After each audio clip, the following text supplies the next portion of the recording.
नमस्कार, बहुत स्वागत है आपका। आपके साथ मैं हूं मृदुल शर्मा और इस वक्त की सबसे बड़ी और अहम खबर हम बताने वाले हैं हाथरस कांड से जुड़ी हुई। जांच एजेंसियों ने एक बड़ा खुलासा किया।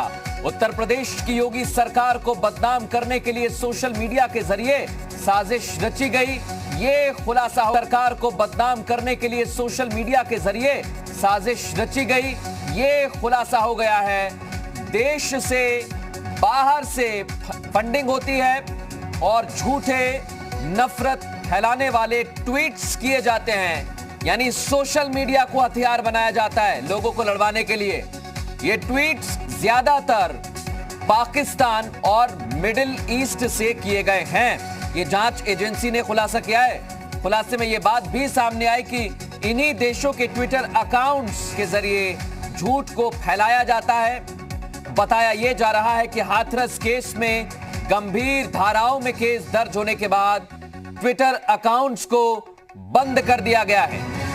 आपको जानकारी यह भी दे दें कि सोशल मीडिया पर हाथरस कांड को लेकर भ्रम फैलाने के मामले भी सामने आए। पीएफआई की दंगाई साजिश का पहले ही खुलासा हो चुका है और इस मामले में 4 पीएफआई के सदस्यों की गिरफ्तारी भी हुई है।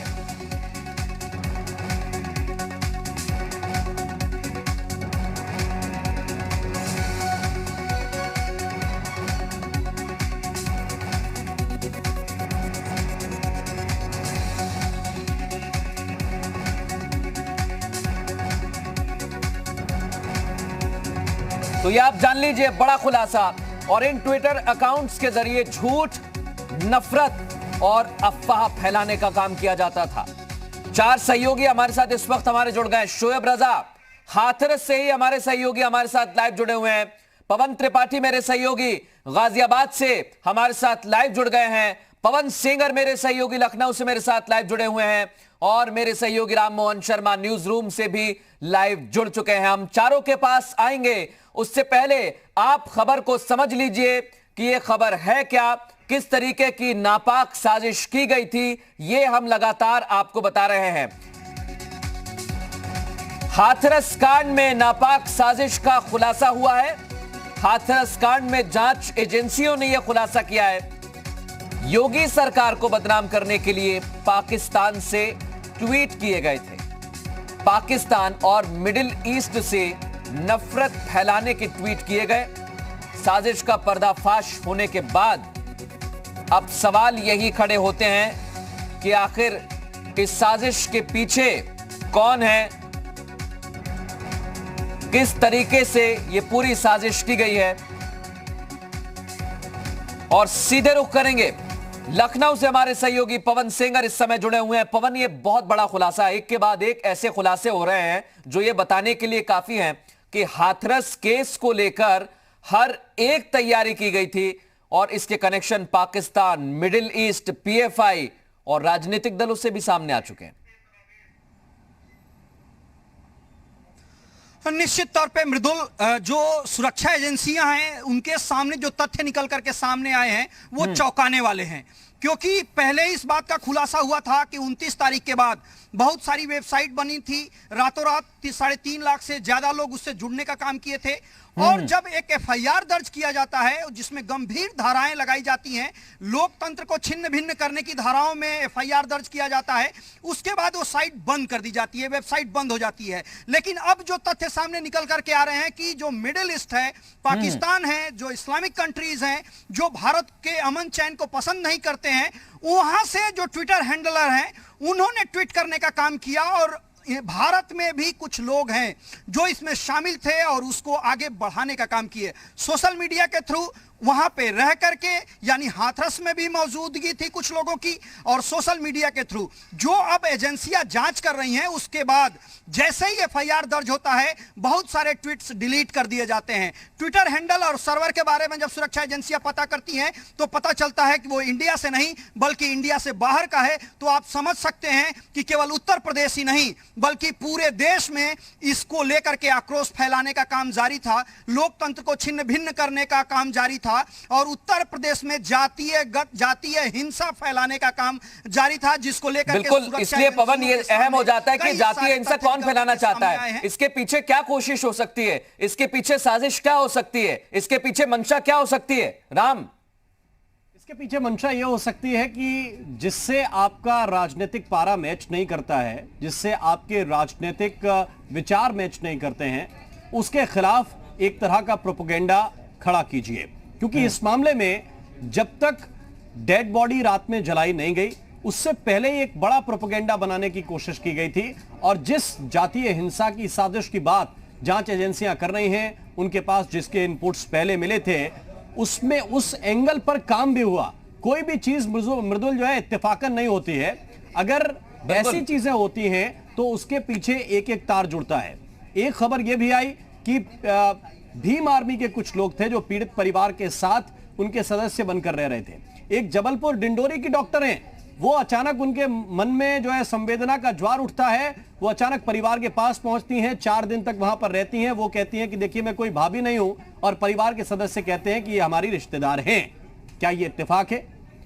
दूसरी बात, पीएफआई की फंडिंग की खबर सामने आती है। एक वेबसाइट जिसका जिक्र पवन सेंगर भी कर रहे हैं वो सामने आती है, उसमें हजारों लोग एक साथ, लाखों लोग जुड़ जाते हैं। ये क्या सिर्फ इत्तेफाक है? और जब इन ट्वीट्स की जांच की जाती है, जब इन एक तरह से वायरल मैसेजेस की जांच की जाती है, तो फिर अपने ट्विटर अकाउंट को बंद करके रातों रात लोग चले जाते हैं। क्यों अपना ट्विटर अकाउंट कोई डिलीट करेगा?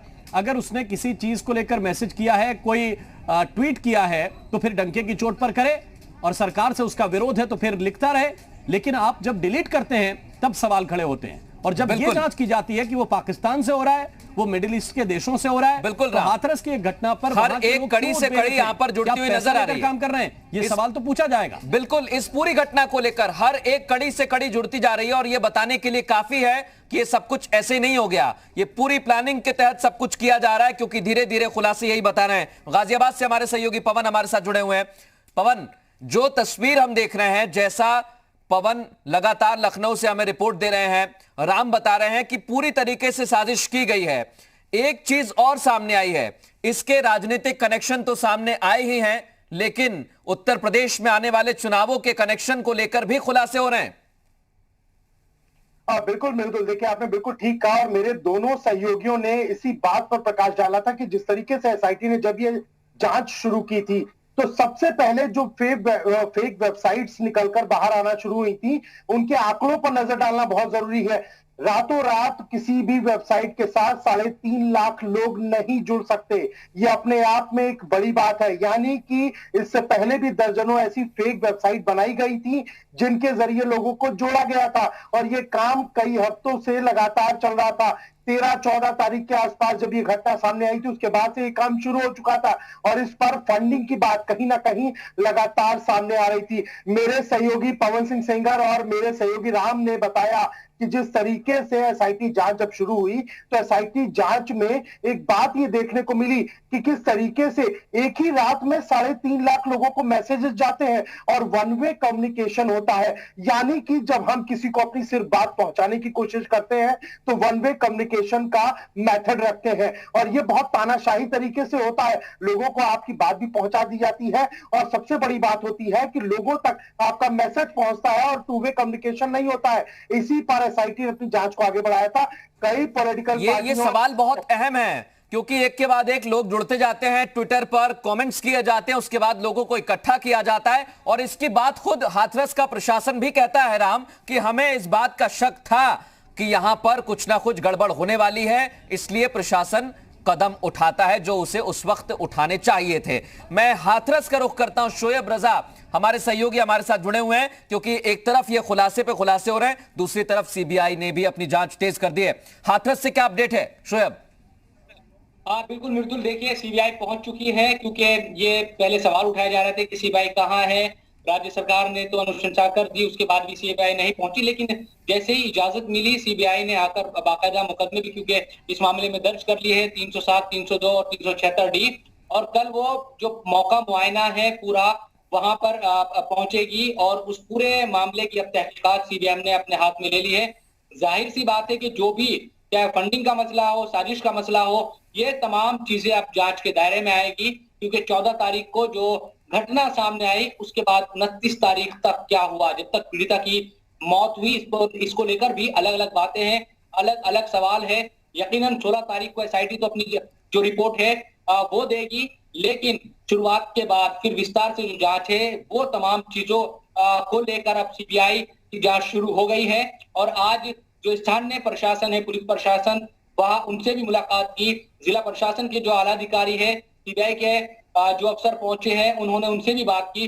कुल मिलाकर कहा जा सकता है मृदुल कि विस्तार से जो जांच है उसका खुलासा करने के लिए अब सीबीआई यहाँ पर पहुंची है। उम्मीद ये करनी चाहिए, चाहे वो पीड़िता के साथ नाइंसाफी जिस तरह से हुई, जो ज्यादती, जो जुल्म हुआ, जिसने भी किया, रेप हुआ नहीं हुआ, वो रिपोर्ट में भी जाहिर सी बात है कि तथ्य सामने कुछ आए हैं, कुछ आगे भी आएंगे, लेकिन बेटी की वो जांच तो बिल्कुल चल रही है। ये जांच के दायरे में है पूरा केस और जांच हर एक एंगल से की जा रही है।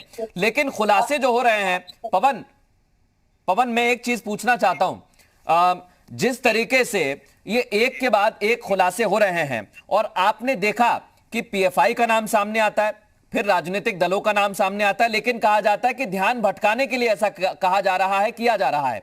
लेकिन बार बार कनेक्शन बाहर से होना, बार बार झूठ, नफरत सब कुछ फैलाने की कोशिश करना, ये क्या दर्शाता है?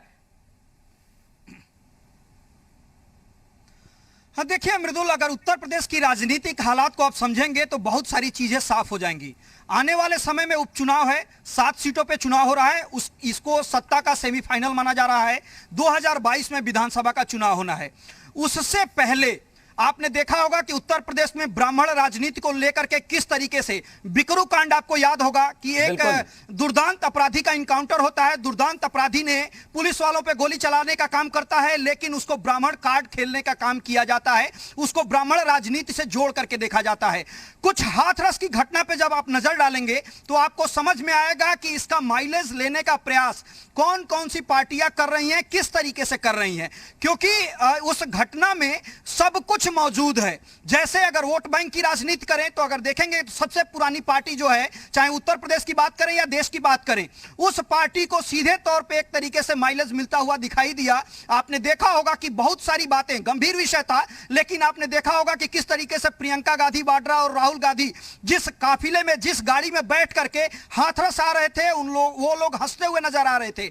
निश्चित तौर पे इस पूरे मामले को राजनीतिकरण करने का प्रयास किया गया। घटना संवेदनशील था, पार्टियों को चाहिए था कि जांच का इंतजार करते, पार्टियों को चाहिए था कि सरकार एक और चीज यहां पर पूछने वाली हो जाती है, क्योंकि यहां पर पवन जो आप बात कह रहे हैं, जाति के आधार पर बांटने की कोशिश सियासत पहले भी होती रही है। लेकिन राम, आप देखिए, पाकिस्तान का जब कनेक्शन होता है तो बात धर्म के नाम पर आ जाती है, लेकिन अब तो मिडिल ईस्ट के देश भी आ गए हैं और धर्म और यहां जाति दोनों का ही एंगल है। अब इसमें मृदुल एक बात जो मैंने कहा था कि कोई जो बात ऐसी होती है वो संयोग से नहीं होती है। बिल्कुल, आप इसमें यह देखिए कि जब हाथरस का कांड हुआ, उसी के आसपास बलरामपुर का भी एक कांड हुआ और उसी के आसपास बारां में भी एक गैंगरेप की वारदात सामने आई।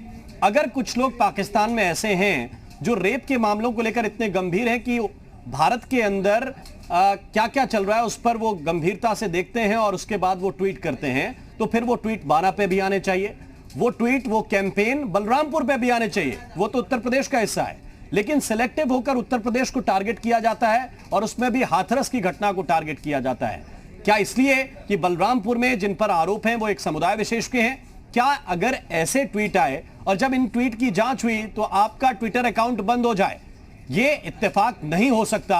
और जो लोग ये कह रहे हैं कि इस मामले में इस तरह के इनपुट्स जांच एजेंसियां इसलिए पत्रकारों के साथ शेयर कर रही हैं ताकि इस मामले को दूसरा रंग दिया जा सके, दूसरा एंगल दिया जा सके, तो सारे जो इनपुट्स हैं वो फेक नहीं हो सकते। इन इनपुट्स में दम है, सारी घटनाएं एक दूसरे के साथ जुड़ती हैं और वो इसलिए क्योंकि इस मामले में 4 आरोपी पीड़िता की मौत से पहले ही गिरफ्तार किए जा चुके थे। उन पर 376 डी, जिसको लेकर बहुत विवाद हुआ कि रेप है कि नहीं है, हत्या की तो किसने की, उससे पहले ही चारों आरोपी गिरफ्तार हो चुके थे और उनके खिलाफ कार्रवाई की जा रही थी। इसके बाद भीम आर्मी आती है, इसके बाद पीएफआई का कनेक्शन सामने आता है, और अगर जांच एजेंसियां ये जांच नहीं करेंगी तो फिर उनका काम क्या है मृदुल? बिल्कुल। और राम, जिस तरीके से आप बता रहे हैं कि ये जांच कोई हवा में नहीं की जा रही है, जांच एजेंसियां लगी हुई हैं, जांच एजेंसी के पास हर एक खुलासे का अहम सबूत है जो वक्त आने पर जल्द ही सामने भी आएगा। लेकिन इस खुलासे पर हर अपडेट हम आपको देते रहेंगे।